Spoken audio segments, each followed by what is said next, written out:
प्यारे बच्चों नमस्कारम।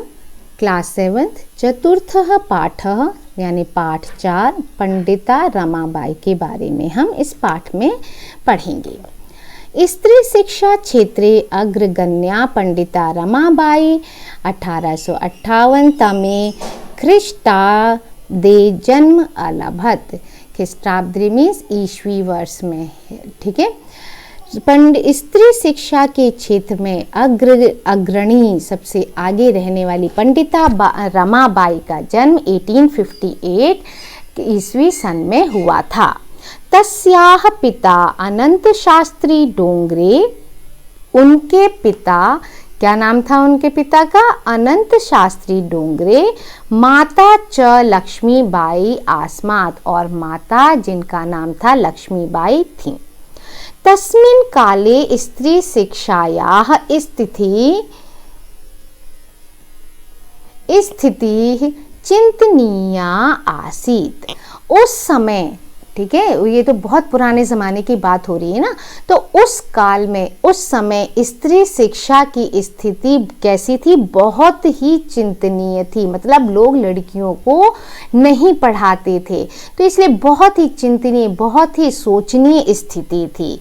स्त्रीणां कृते संस्कृत शिक्षणं प्रायः प्रचलितम नासीत्, और स्त्रियों के लिए वैसे पढ़ाई तो बहुत ही चिंतनीय थी, बिल्कुल मतलब पढ़ाते ही नहीं थे, लेकिन उसमें भी संस्कृत की शिक्षा प्राय उनमें तो बिल्कुल भी प्रचलित नहीं थी। मतलब संस्कृत पढ़ना यानी लड़कियों को अलाउ नहीं था। बहुत बड़े पंडित वगैरह जो होते थे वही पढ़ते थे, लड़के वो भी, ठीक है।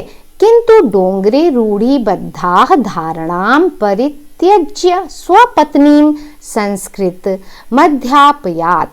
लेकिन जो उनके पिताजी थे, डोंगरे जी थे, उन्होंने उन पुरानी रूढ़िबद्ध धारणाओं का परित्याग किया। मतलब उन धारणाओं को उन्होंने छोड़ा। वो नहीं मानते थे ऐसी के चीज़ें कि लड़कियां नहीं पढ़ सकती, और इसी वजह से इन सब का त्याग करके उन्होंने खुद की पत्नी को, जो इनकी माँ थी, उनकी पत्नी को संस्कृत की शिक्षा दी। संस्कृत उन्हें पढ़ाई। एतदर्थ सह समाजस्य प्रतारणाम अपि असहत।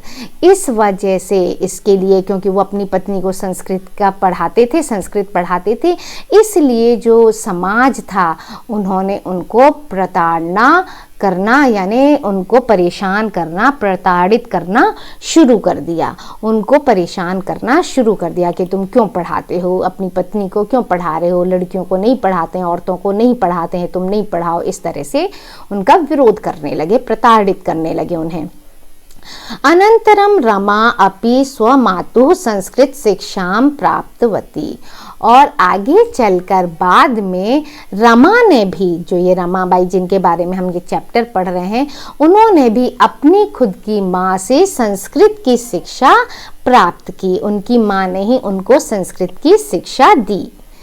काल क्रमेण रमायाः पिता विपन्नः सज्जातः।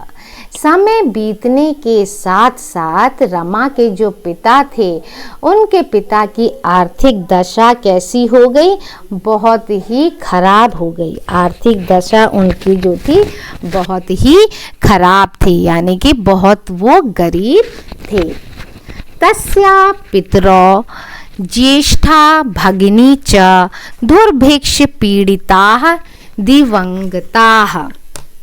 ठीक है, उनके माता पिता और उनकी ज्येष्ठ भगिनी मीन्स बहन होता है, उनके माता पिता और उनकी बड़ी बहन जो थी वो क्या हो गए? उनको अकाल के कष्ट से मारे गए। मतलब उनको बहुत कुछ इस तरह की बीमारी लग गई कि उनको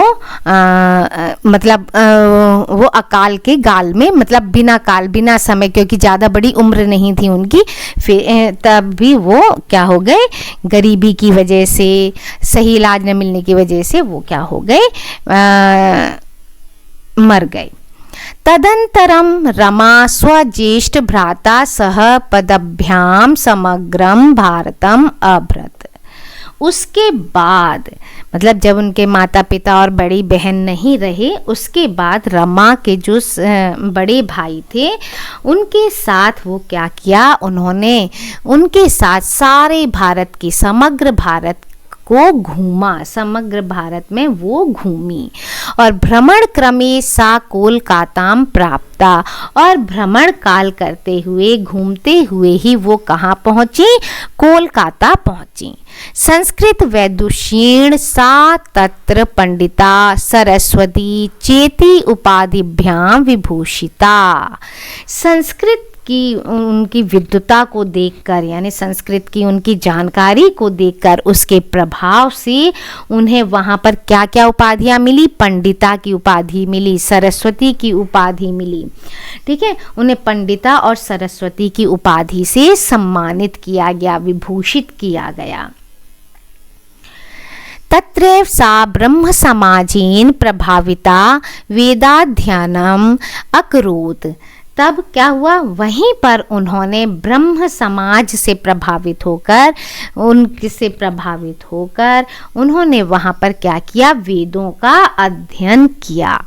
पश्चात सा स्त्रीणाम कृते वेदादीनाम शास्त्राणाम शिक्षाय आंदोलनम प्रारब्धवती। और उसके पश्चात ही उन्होंने स्त्रियों की, ठीक है, उन्होंने स्त्रियों की वेद शास्त्र आदि की शिक्षा के लिए आंदोलन शुरू किया कि स्त्रियों को भी हर तरह की संस्कृत की, वेदों की शिक्षा मिलनी चाहिए। इसके लिए उन्होंने आंदोलन शुरू किया, क्योंकि भाई जब खुद को जानकारी होगी तभी तो दूसरों को आगे बढ़ा पाएंगे। तो इसलिए पहले उन्होंने खुद शिक्षा प्राप्त की, फिर उसके बाद आंदोलन शुरू किया। 1880 तमे ख्रीष्टाब्दे सा विपिन बिहारी दासेन सह बांकीपुर न्यायालय विवाहम अकरोत्। अब इसके बाद उनका क्या हुआ, उन्होंने 1880 ईस्वी में उन्होंने किससे, विपिन बिहारी दास जी से बांकीपुर अदालत में विवाह कर लिया। ठीक है, बांकीपुर न्यायालय, बांकीपुर अदालत में विवाह कर लिया विपिन। सार्धैक वर्षात् अनंतरम तस्याः पतिः दिवंगत। 1.5 वर्ष के बाद, ये इसका सार्धैक मीन्स 1.5 वर्ष, 1.5 वर्ष के पश्चात उनके जो पति थे विपिन बिहारी दास जी, उनका देहांत हो गया, परलोक सिधार गए, वो मर गए। तदंतरम सा पुत्रया मनोरमया सह जन्मभूमि महाराष्ट्रम प्रत्यागच्छत। उसके बाद उनके पति के देहांत के बाद वो अपनी पुत्री, जो मनोरमा नाम था जिनका, अपनी पुत्री के साथ अपनी जन्मभूमि महाराष्ट्र में वापस लौट गईं। नारीणाम सम्मानाय शिक्षाय च सा स्वकीयम जीवनम अर्पितवती। नारी यानी महिलाओं के सम्मान के लिए और शिक्षा के लिए उन्होंने अपना पूरा, स्वकीयम यानी अपना स्वयं का पूरा जीवन अर्पित कर दिया। नारी महिलाओं की सम्मान और शिक्षा के लिए उन्होंने अपना सारा जीवन अर्पित कर दिया। हंटर शिक्षा आयोगस्य समक्षम नारी शिक्षा विषये सा स्वमतम प्रस्तुतवती। हंटर शिक्षा आयोग जो था, जो कि शिक्षा के लिए काम करता था, शिक्षा के क्षेत्र में आयोग था, वो काम करता था, तो उस आयोग के सामने भी, समक्षम में सामने भी, उन्होंने नारी शिक्षा के विषय में अपने मत प्रस्तुत किए थे। सा उच्च शिक्षार्थम इंग्लैंड देशम गतवती। और वे अपनी उच्च शिक्षा के लिए और आगे की पढ़ाई के लिए इंग्लैंड भी गईं, है ना। वहाँ पर उन्होंने क्या देखा, तत्र ईसाई धर्मस्य स्त्री विषय कैः उत्तम विचारैः प्रभाविता जाता। वहाँ पर उन्होंने देखा ईसाई धर्म की जो स्त्रियां हैं उनके विषय में उत्तम विचार थे, उत्तम विचारों को देखकर वो क्या हुई, बहुत प्रभावित हुई। वहाँ पर ईसाई धर्म की स्त्रियों के विषय में उत्तम विचारों से वो बहुत ज़्यादा प्रभावित हुई, क्योंकि वो बहुत आगे डेवलप हो चुका था देश, इसीलिए, है ना। इंग्लैंड देशात रमाबाई अमेरिका देशम अगच्छत, इंग्लैंड के बाद वो कहाँ गई, रमाबाई कहाँ पर गई, अमेरिका देश भी गई। तत्र सा भारतस्य विधवा स्त्रीणाम सहायतार्थम अर्थ संचयम अकरोत्, वहाँ पर उन्होंने क्या किया, वहाँ पर उन्होंने भारत की जो विधवा स्त्रियां थी, जिनकी बहुत ही दयनीय स्थिति थी भारत में, तो उन विधवा स्त्रियों की सहायता के लिए उन्होंने धन का संचय किया। भारतम प्रत्यागत्य मुंबई नगरे सा शारदा सदनम स्थापियत, भारत में वापस लौटकर जब भारत वापस लौटी तो उन्होंने मुंबई नगर में क्या बनाया, शारदा सदन की स्थापना की।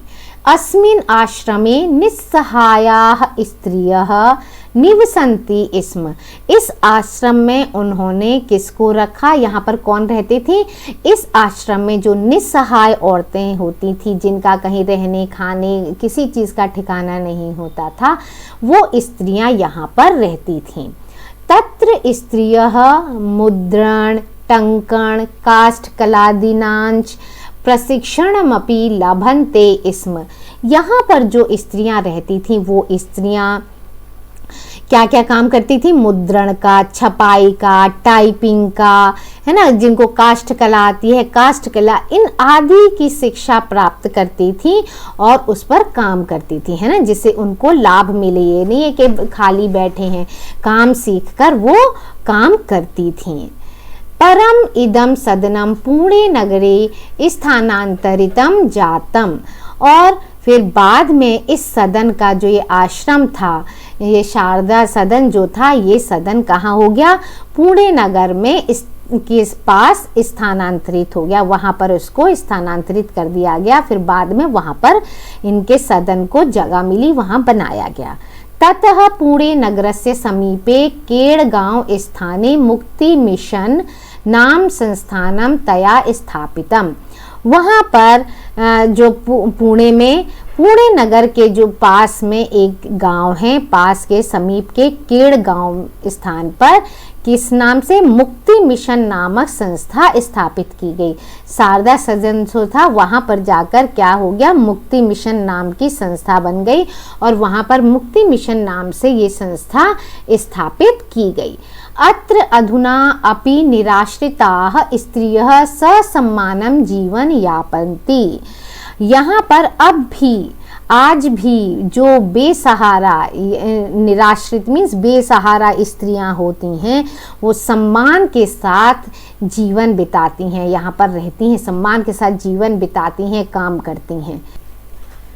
1922 तमे ख्रीष्टाब्दे रमाबाई महोदयायाः निधनम अभवत्, 1922 ईस्वी में रमाबाई महोदया का निधन हो गया। सा देश विदेशानाम अनेकासु भाषासु निपुणा आसीत्, वो जो थी देश विदेश की अनेक भाषाओं को जानती थीं, अनेक भाषाओं में निपुण थीं।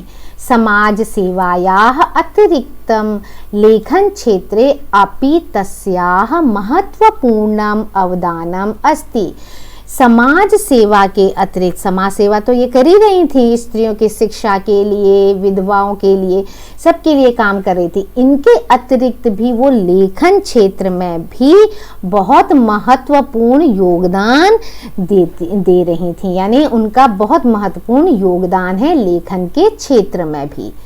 स्त्री धर्म नीति हाई कास्ट हिंदू वीमेन इति तस्याः प्रसिद्धम रचनाद्वयम वर्तते, उनकी दो रचनाएं कौन कौन सी हैं, स्त्री धर्म नीति और हाई कास्ट हिंदू विमेन, इनकी दो प्रसिद्ध रचनाएं हैं।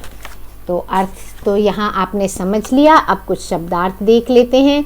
परित्यज्य छोड़कर, अध्यापतय पढ़ाया, प्रतारणाम ताड़ना देना, असहत सहन किया, स्वमातुः अपनी माता से, विपन्नः निर्धन, दुर्भिक्ष पीड़िताः अकाल पीड़ित, दिवंगताः मृत्यु को प्राप्त हो गए, उपाधिभ्याम उपाधियों से, प्रारब्धवती आरंभ किया, सार्धैक वर्षात 1.5 वर्ष प्रत्यागच्छत लौट आई। अर्थ संचयम धन संचय, प्रत्यागत्य लौटकर, मुद्रण छपाई, टंकणम टंकण, निराश्रित टंकण मीन्स टाइपिंग है ना, निराश्रिता बेसहारा, यापयंती बिताते या बिताती हैं, अवदानम योगदान। ठीक है, इसमें इतना ही।